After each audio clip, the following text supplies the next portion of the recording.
MYDev Life Skills, Learning, Working, Serving. Welcome Alshans to Module 2, Interpersonal Communication, Session 1. Proceeding to the session, let's have a short review of Module 1. Here's the question. What are the steps you need to go through to reach your goal? You have 10 seconds to write down your answers. So time starts now.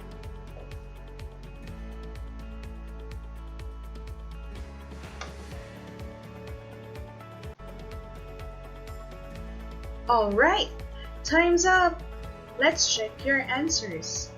So you can reach your goal through these steps. So step 1, set goal.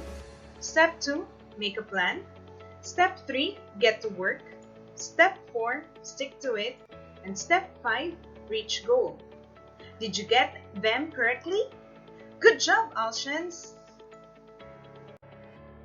In Module 1, you have learned more of yourself. So what should you learn next after knowing yourself? Correct! You also need to learn how to interact and relate with other people. This brings us to the proverb. The first impression you give is important in communication. In Filipino, sa komunikasyon mahalaga ang unang impresyon. Have you heard this proverb? So, if that's the case, how can you relate this proverb to yourself, and how important is the way you communicate with your audience? You may pause this video, then write your answers on Session 1 writing space. Welcome to Module 2, Interpersonal Communication, and by the end of this module, you will be able to identify and demonstrate nonverbal communication, listen actively and speak appropriately, and identify and practice good customer service skills. The communication process is involving the speaker and the listener, wherein it may be verbal or nonverbal communication between a speaker and a listener. Communication have three forms. We have verbal or spoken, written, and electronic. Now the question is, when will be the appropriate time to use these forms? Verbal or spoken form is used when you want immediate feedback. Your message is simple and easy to understand. You don't need a written record of the interaction. You can get together easily. And you want to solve a problem or make a decision. The examples of these four are face-to-face conversation, interview, meeting, and training. The second form of verbal communication is written. It is used when you don't need immediate feedback, your message is complex and requires planning, you need a written record of your files, your audience is more formal, and you want to avoid miscommunication.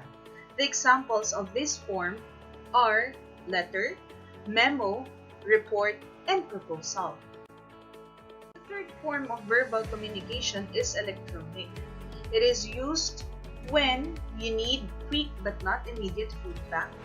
Your message is simple but you are physically separated. You need an electronic record. You are geographically spread out or want to avoid time zone barriers. And you want to avoid miscommunication. The examples of this form are phone or landline, mobile phone, voicemail, and video conference. It is also vital to use effective speaking skills and strategies when communicating. This is to make sure that you've sent your idea across without any miscommunication. So to do this, one should be clear, brief, concise, to the point. Use examples to get to the point. Be polite and friendly. Be honest. Be respectful. When you need to be direct, Speak with respect. Speak with confidence, but not with arrogance. Be flexible. In this case, you have to check the mood and attitudes of others and adjust accordingly. And lastly, don't forget to be aware of body language, your own and that of others. The second type of communication is the nonverbal communication. Nonverbal communication is done using your body. This includes your facial expressions, which are responsible for a huge portion of nonverbal communication. We have also gestures. It includes waving, pointing, and using fingers to indicate numeric amounts. Next is body language and posture, which also convey a great deal of information, feelings, and attitudes, which are more subtle and less definitive. We also have eye gaze that can indicate a range of emotions and can be used to determine if someone is being honest. And we also have appearance, which can also alter physiological reactions, judgments, and interpretations. And the last one is haptics, that is for communicating through touch. These are only few examples of nonverbal communication that you can use. You may search the internet for more examples and write them down on Session 2 Writing Space.